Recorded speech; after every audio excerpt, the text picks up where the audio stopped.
எப்படி இவ்வளவு தைரியமா உங்களால இதை இப்படி ஒரு பொது மேடையில செய்ய முடியுது? உண்மையில நீ வீணா போன காமுதான்டா நீ. இப்படிப்பட்ட ஆட்களை மக்கள் எப்படி ஓட்டு போட்டு உள்ள வச்சிருக்காங்கிற கேள்வி எல்லாம் எழும்புது. எங்க சீசன்ல எல்லா சீசன் லவ் பண்ணாங்க, உங்கள மாதிரி கண்டராவதியா பண்ணிக்கிட்டு இருந்தாங்க. டாஸ்க் வைக்கிறது நீ ஜெயிக்கிறதுக்காக கிடையாது, அது நீ எப்படி அணுகுறங்கிறத பாக்குறதுக்காக. வீணா போன கமுதினும் இந்த வீணா போன பார்வும் செம்ம காண்டாகுது மக்களே. எனக்கு அவ்வளவு ஒரு கோவம் வருது, எனக்கு என்ன பண்றதுன்னு தெரியல. ஹாய் மக்களே, என்னடா பேய் மாதிரி வீடியோ போறேன்னு நினைக்காதீங்க. ரொம்ப நாளா ஆச்சு வீடியோ போட்டு. இன்னைக்கு என்னோட ஆதங்க உண்மையிலே தாங்கவே இல்லை. ஏன்னா பிக் பாஸை பத்தி தான் பேச போறேன். நேத்து நடந்த எபிசோட நான் இன்னைக்கு தான் பார்த்தேன். என்னால ஜீர்ணிக்கவே முடியல. இந்த வீணா போன கமுதினும் இந்த வீணா போன பார்வும் செம்ம காண்டாகுது மக்களே. எனக்கு அவ்வளவு ஒரு கோவம் வருது, எனக்கு என்ன பண்றதுன்னு தெரியல. அவங்க சாண்டா என்ன இது பண்ணாலும் இருக்கட்டும், அவங்க என்னென்ன வார்த்தை கேட்பேன். உண்மையிலே நீ வீணா போன காமுதான்டா நீ. எனக்கு செம்ம காண்டாகுது ஃப்ரெண்ட்ஸ். அவ்வளவு கோவம், அவ்வளவு ஆத்திரம் வருது. தயவு செய்து நீ உள்ள மட்டும் அனுப்புனா 2 பேரையும் தரத்தரன்னு இழுத்துட்டு கூட வந்துருவேன். எனக்கு அவ்வளவு காண்டு. எனக்கு இந்த வீடியோவை பார்த்துட்டு அப்படி பிடிச்சி தள்ளி விடுறா. நீ ஒரு பொண்ணு தானே, எவ்வளவு அக்கிரமம் பண்ணிக்கிட்டு இருக்க நீ வீட்டுல இருந்துகிட்டு. எங்க சீசன்ல எல்லா சீசன் லவ் பண்ணாங்க, உங்கள மாதிரி கண்டராவதியா பண்ணிக்கிட்டு இருந்தாங்க. பைத்தியங்க மாதிரி பண்ணிக்கிட்டு இருக்கீங்க. அந்த பொண்ணை பிடிச்சா அப்படி தள்ளி விடுறீங்க. வீட்டுல உள்ளவெல்லாம் பேசுறான் அந்த நாதேரி பையன். நான் இந்த மாதிரி பேசவே மாட்டேன். எனக்கு செம்ம காண்டாகுது. என்ற அறிவுட்ட முண்டம் எனக்கு எவ்வளவு கோவம் தெரியுமாடா உன்னைய முண்ட பையனை. நான் ஒரு பிக் பாஸ் கண்டஸ்டன்ட் அப்படிங்கிற பெருமையும் மகிழ்ச்சி எனக்கு எப்போதும் இருக்கு. ஏன்னா தமிழ்நாடு மட்டும் இல்ல, உலகம் முழுவதும் இருக்கிற எல்லா தமிழர்களுடைய பெரியவங்க, குழந்தைங்க, இளைஞர்கள்னு எல்லார்கிட்டையும் போய் சேருகிற ஒரு பெரிய வாய்ப்பு அந்த நிகழ்ச்சி ஏற்படுத்தி கொடுக்கும். அப்படிப்பட்ட பெரிய நிகழ்ச்சியில நம்ம இருக்கிறோம்னா நம்ம எவ்வளவு பொறுப்போடு இருக்கணும், எவ்வளவு நாகரிகமா இருக்கணும், எவ்வளவு தெளிவா இருக்கணும், எவ்வளவு சமூக அக்கறையோடு இருக்கணுங்கிற எல்லாமே எங்களுக்கு இருந்ததா நான் நம்புறேன். ஆனா இன்னைக்கு இந்த நிகழ்ச்சியை பார்க்குறப்போ ரொம்ப கஷ்டமா இருக்கு. அந்த நிகழ்ச்சியில் அவங்க பயன்படுத்துற வார்த்தைகள், அவங்க நடந்துக்கிறது, இதெல்லாம் பார்க்குறப்போ எப்படி இவ்வளவு தைரியமா உங்களால இதை இப்படி ஒரு பொது மேடையில செய்ய முடியுது? இப்படிப்பட்ட ஆட்களை மக்கள் எப்படி இன்னும் ஓட்டு போட்டு உள்ள வச்சிருக்காங்கிற கேள்வி எல்லாம் எழும்புது. கமருதீன் அவர்களும் பார்வதி அவர்களும் நேற்று செஞ்சதை எல்லாரும் தொடர்ந்து பேசிட்டே இருக்காங்க. அவங்களுக்கு ரெட் கார்டு கொடுக்கணும் அப்படின்னு எல்லாரும் சொல்றாங்க. இப்ப அந்த கருத்துக்கு எல்லாரும் ஒத்தி செய்யறோம்னாலும் ரெட் கார்டு எதுக்கு கொடுக்கணுங்கிற கேள்வி இருக்குல்ல. இப்ப எங்க சீசன்ல நாங்க கில்லர் காயின்கிற ஒரு கேம் விளையாண்டோம். அந்த விளையாட்டுல நாங்கள் பசங்கள்லாம் சேர்ந்து பிள்ளைங்க கிட்ட கொஞ்சம் முருகதரமாக நடந்துக்கிட்டோம். அப்போ விஜய் சேதுபதி அவர்கள் சொன்ன ஒரு பெரிய பாடம் இன்னைக்கு என் வாழ்க்கையில் ரொம்ப முக்கியமானது. நான் போகிற பள்ளி கல்லூரிகள் புத்தகத்தில் உள்ள மேடைகளில் இந்த வார்த்தையை தொடர்ந்து சொல்லிக்கிட்டே வரேன். ஒரு டாஸ்க் எதுக்காக வைக்கிறோம்னு விஜய் சேதுபதி சார் கேட்டார். நாங்கள் சொன்னோம் ஜெயிக்கிறதுக்காகனே, ஜெயிக்கிற வெறியில தான் நாங்கள் தப்பு பண்ணிட்டோம், மன்னிச்சுங்க. அப்போ அவர் சொன்னார், ஒரு டாஸ்க் வைக்கிறது நீ ஜெயிக்கிறதுக்காக கிடையாது, அது நீ எப்படி அணுகுறங்கிறத பார்க்கறதுக்காக. ஒரு இக்கட்டான சூழ்நிலை தான் மனிதனுடைய முழு தன்மையும் குணமும் வெளியே வருது. ஒருவேளை பார்வதிக்கும் கமருதீனுக்கும் ரெட் கார்டு கொடுக்கறதா இருந்தா அதை அவங்க பிடிச்சி கீழே தள்ளி விட்டாங்கிறதுக்கானதா இருக்கக்கூடாது. அது அவர்கள் தவறான வார்த்தைகளை பயன்படுத்தாங்க, தப்பான விஷயங்களை செஞ்சாங்க. ஆனா ஒருபோது தப்புன்னு கடைசி வரைக்கும் உணராம இருந்தாங்கிறது தான் காரணமா இருக்கணும்னு நான் நினைக்கிறேன். இதெல்லாமே ஒரு சோசியல் எக்ஸ்பெரிமெண்ட் தான். பொதுவெளியில நம்ம எப்படியாக நடந்துக்கிட்டா அதன் விளைவுகள் என்னவா இருக்குங்கிறத எல்லாரும் இதன் மூலியமா கத்துக்கிட்டோம், தொடர்ந்து கத்துக்குவோம். ஆக்சுவலி இப்போ மீம்ஸ் பற்றி பேசும்போது I think one funny meme ஐ சா was since she is here, நான் கண்டிப்பாக பேசே ஆகணும் அப்படின்னு இருந்தேன். பிகாஸ் ஃபேமிலி வீக்கில் அவ்வளோ தூரம் அட்வைஸ் பண்ணதுக்கப்புறமா அடுத்த நாளே நீங்கள் வந்து பேசுனீங்கன்னு சொல்லிட்டு ஒரு மீம் கண்டிப்பாக வந்து அக்காவுக்கு தெரிஞ்ச போட்டு மொத்து வாங்கன்ட்டு அந்த மீம் பார்த்தீங்களா? அல்ல, அந்த மீம் பார்க்கல. பட் எனக்கு அது ஏன் நடந்துச்சுன்னு கூட I can give you an explanation. So அன்னைக்கு ஸ்ரீரஞ்சனி வந்து சொல்லும்போது எனக்கு ஓகே, இது எனக்கு புரிஞ்சிருச்சு, எப்படி கம்யூனிகேட் ஆகுது எல்லாம் எனக்கு புரியுது.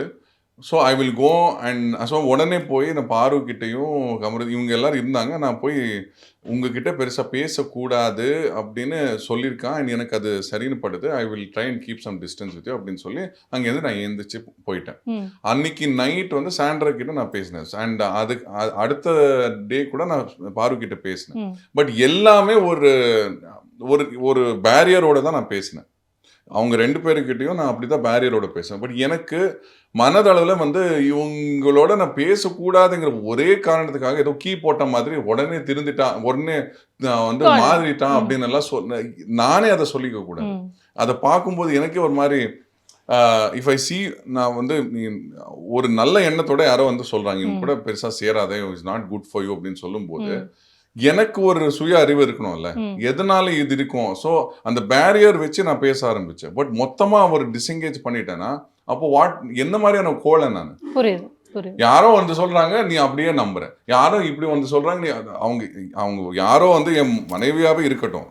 பட் ஒரு பழகி இருக்கும்ல, ஒரு 60 நாள் ஒரு பழக்கம் அது அதுக்கான ரொம்ப அன்ட்ரூவா இருந்து உடனே வந்து கீ போட்ட மாதிரி அவன் மாறிட்டான். எவ்வளோ அசிங்கமான ஒரு விஷயம் எனக்கு. அதனால I wanted to talk, but I want to slowly disengage. Okay, இவங்க சொல்றது ரொம்ப கேர்ஃபுல்லா கவனி, அவங்க சொல்றது எல்லாமே like you know be very careful. And ஏதாவது ஒரு தப்பா சொல்றாங்க உடனே சொல்லு, தலையில அடிச்ச மாதிரி சொல்லு, அங்கேருந்து ஏந்திச்சு போ. இந்த மாதிரி தான் நான் இருந்தேன். அவங்க எந்த ஒரு கருத்தையும் அதுக்கப்புறம் அந்த அந்த லெவல்ல ரொம்ப பேடா எதுவும் சொல்லலை. அதுக்கு முன்னாடி என்கிட்ட பேசினது இல்லை. பட் எஸ்பெஷலி அதுக்கப்புறம் நான் அப்படி பேசினதுக்கு அப்புறம் பெருசா என்கிட்ட அந்த மாதிரி எதுவும் ஷேர் பண்ணல.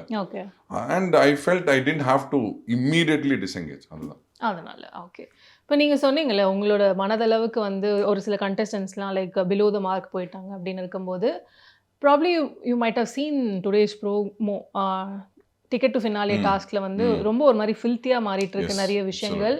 அண்ட் வார்த்தைகளை கண்ணா பின்னான்ட்டு எல்லாருமே விட்டுட்டு இருக்காங்க. when it comes to season 9 it is all only shouting நிறைய சண்டை. இன்னும் சொல்லிக்கிட்டே போகலாம். லைக் ப்ரோமோஸ் வந்து ஃபுல்லாகவே சண்டையாக மட்டும்தான் நாங்கள் வந்து பார்த்துக்கிட்டு இருக்கோம். Seeing about the promos, கண்டிப்பா இந்த ticket to finale and promos, ஏன் why it is always fight?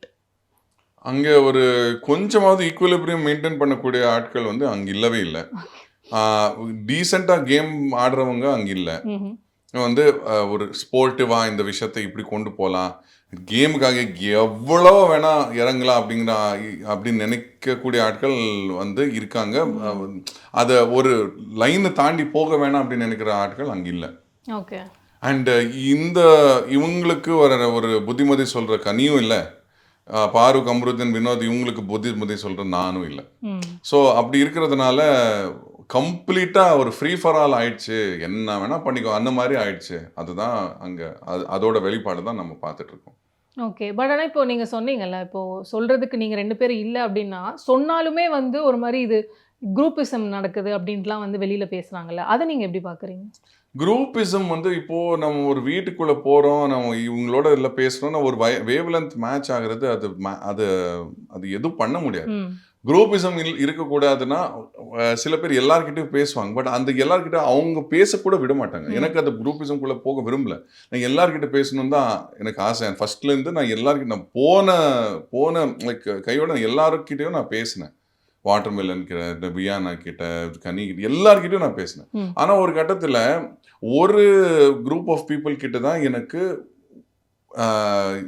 இப்போ ஃபார் எக்ஸாம்பிள் கனி, சுபீக்ஷா, விக்ரம், சபரி இவங்க எல்லாம் உட்காந்து பேசிட்டு இருக்காங்கன்னா நான் அங்கே போய் உட்காந்தேன்னா அவங்க பேச மாட்டாங்க. இல்லை சில பேர் ஏஞ்சி போயிடுவாங்க. அது எனக்கு. பட் இங்கே பாரு, கம்ருதீன், வினோத் இவங்கெல்லாம் உட்காந்துட்டு இருக்காங்க, வாட்டர்மெலன் இவங்கெல்லாம் உட்காந்துட்டு இருக்காங்கன்னா நான் இப்படி போயிட்டு இருப்பேன். அவங்க கூப்பிட்டு பேசுவாங்க. வாங்க பேசுங்க, இந்த பாட்டு பாடுங்க, இதை பற்றி பேசுங்க, நீங்கள் வெளியில் எப்படி பார்த்தீங்க, நீங்கள் எப்படி நீங்கள் இந்த சீரியல் பண்ணீங்க இல்லையா, ரொம்ப நல்லா இருந்தது, இதை பற்றி தான் பேசுவாங்க. அங்கெல்லாம் எனக்கு ஃபுல் வால். நான் இப்படி போனாலே வந்து அங்கே போகவே முடியல என்னால். ஸோ அந்த குரூப்பிசம் என்னால் தவிர்க்கவே முடியும். எவ்வளோ நான் நினைச்சாலும் இந்த குரூப் ஆஃப் பீப்புளோட தான் பேச வேண்டிய ஒரு கட்டாயம் வந்துருச்சு. It's a closed space. Yeah, it's a closed space, but you need to talk. அங்கே போய் பேசலைன்னா தனியாக உட்காந்து ஒன்றுமே பண்ண முடியாதுங்க. அவங்க ஒன்று ஒதுக்கிடுவாங்க, இல்லை உங்களோட கருத்து எதுவுமே ரெஜிஸ்டர் ஆகாது. நீங்கள் என்ன நினைக்கிறீங்க, என்ன பேசுங்க, ஒன்றுமே வராது. நீங்கள் பாட்டில் சும்மா எங்கேயோ பார்த்துட்டு இருப்பீங்க, ஒரு இது you will just be lost. Yeah, got it. So அதனால I had to talk to this group of people because இந்த group of people இருந்து எனக்கு கம்ப்ளீட் கோல்ட். அப்படிதான் எனக்கு செட் ஆகல, அவங்க விடலை. Okay, got it. எனக்கு நான் எப்படியாவது அவங்களோட நான் பேசி ஏதாவது ஒரு காமன் ஃபேக்டர் நான் கொண்டு வந்திருப்பேன். பட் அவங்க வந்து அதை விரும்பவே இல்லை. நீ என்கிட்ட பேசாத, அந்த மாதிரி தான் இருந்தது. ஓகே. ஸோ சீசன் 9 வந்து இந்த சண்டைகள்லாம் ஒரு பக்கம் இருந்தாலுமே இந்த இன்னொரு விஷயங்கள் வந்து பீட் அ ஃபேமிலி ஷோ, ரொம்ப கெட்ட வார்த்தைகள், 18+ கான்டென்ட், அண்ட் நீங்கள் அங்கேயே உள்ளே இருக்கீங்க, உள்ளே இருந்துட்டு நீங்கள் என்ன பார்க்குறீங்க, என்ன வெளியில் நீங்கள் வெளில வந்து பார்த்துருப்பீங்க ஒரு சில விஷயங்கள்லாம். And especially with Paaru and Kamrudheen, I really don't know what kind of a relationship they have அப்படின்ட்டு. நீங்கள் சொன்னீங்களா இனிஷியலாக ஒரு மாதிரி டாக்ஸிக்காக இருக்குன்ட்டு. அவங்களோட ரிலேஷன்ஷிப் பார்க்குறதுக்கு வெரி டாக்ஸிக். வாட் ஒரு கட்டத்துக்கு மேலே it is disgusting to see sometimes அப்படின்ற அளவுக்கு. Being inside the house, how did you manage this all? இல்லை இப்போது as far as பாரு அண்ட் கமருதீன் ஆர் கன்சர்ன், நான் எனக்கு வந்து அவங்க உண்மையாக ஒரு ட்ரூவான ஒரு ஃபீலிங்ஸ் எக்ஸ்ப்ளோர் பண்ணுறாங்க அப்படி தான் நான் நினச்சேன். I thought they're not crossing lines. அவங்க எங்கேயோ வந்து அந்த எல்லை மீறி போகாமல் ரொம்ப டீசெண்டாக கொண்டு போய், ஏன்னா ஏன் முன்னாடியெல்லாம் அவர் ரொம்ப டீசெண்டாக இருப்பாங்க. ஒன்று அட்லீஸ்ட் இப்படி கை பிடிச்சிப்பாங்க, இல்லை இப்படி பொண்ணு சாஞ்சிப்பாங்க, அவ்வளோதான் இருக்கும். பட் வெளியே வந்து பார்க்கும்போது தான் இந்த நாய் குலைச்சதுக்கு அவங்க பண்ண ஒரு விஷயமா இருக்கட்டும், இல்லை அந்த கோர்ட்லேருந்து வெளியே வரும்போது அவங்க பண்ண விஷயமா இருக்கட்டும், இல்லை ஏதாவது ஒரு சந்து கேப்பில் அவங்க வந்து அவங்க அந்த அந்த எல்லை மீறதா வாட் எவர் இட் இஸ், அதெல்லாம் வெளியே வந்து தான் எனக்கு தெரியுது. நான் அதையும் பாரு கிட்ட நான் பல வாட்டி சொல்லியிருக்கேன், நீங்கள் எங்கேயோ இல்லை லிமிட் கிராஸ் பண்ணல, என்ன யூஆர் டீசெண்டாக தானே நீங்கள் 2 பேரும் இருந்திருக்கீங்க அப்படின்னு சொல்லி, ஆமாம் ஆமாம் ஆமாம் அப்படின்னு சொல்லி அது நடந்ததே வேற. So I felt very betrayed. என்னடா இது இப்படியா பண்ணுவீங்க, இட்ஸ் ஸோ அன்பிகமிங். நீங்கள் வந்து ஒரு ஒரு குழந்தைங்க பார்க்குறாங்க, இந்த மக்கள் பார்க்குறாங்க அப்படின்னு தெரிஞ்சும் இப்படி பண்ணுறீங்கன்னா இது எப்படி மன்னிக்கலாம், இது எப்படி இது அவ்வளோ யோசிக்காமல் தாட்லெஸ்ஸாக நீங்கள் வேலை செய்கிறீங்க, நீங்கள் பண்ணுறீங்க. ஃபார் எக்ஸாம்பிள் மைக் மறைச்சி பேசுறது, எத்தனை வாட்டி சொன்னாலும் அதை பண்ணிட்டு தான் இருக்காங்க. அதுவும் ஸோ ஆல் தீஸ் திங்ஸ் எல்லாம் காம்பவுண்ட் ஆகி உங்களுக்கு வந்து I don't know what to say to you anymore அப்படின்னு ஆயிடுச்சு எனக்கு. பட் அங்கே இருக்கும்போது அவங்க ட்ரூவாக தான் இருந்தாங்க அப்படின்னு நான் நினச்சிட்டு இருந்தேன். பட் வெளில வந்தது தான் வெளியே வந்ததுக்கு அப்புறம் தான் தெரிஞ்சது. ஓகே.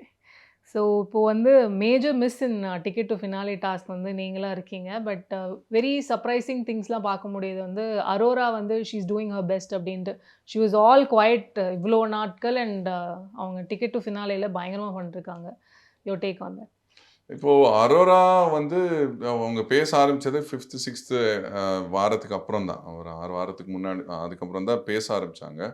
அண்ட் அவங்க பேசும்போது ஐ ஃபீல் தட் அவங்களுக்குள்ள ஒரு ரொம்ப பக்குவமான ஒரு விஷயம் இருக்குது. பிகாஸ் அவங்க என்னெல்லாம் கஷ்டங்கள் கடந்து வந்திருக்காங்களோ அவங்க அதை ரொம்பவே அது அவங்கள மாற்றிருக்கு, அவங்களோட வேர்ல்ட் வியூ மாற்றிருக்கு. அண்ட் ஒரு மெச்சூரிட்டி அதனால் வந்திருக்கு.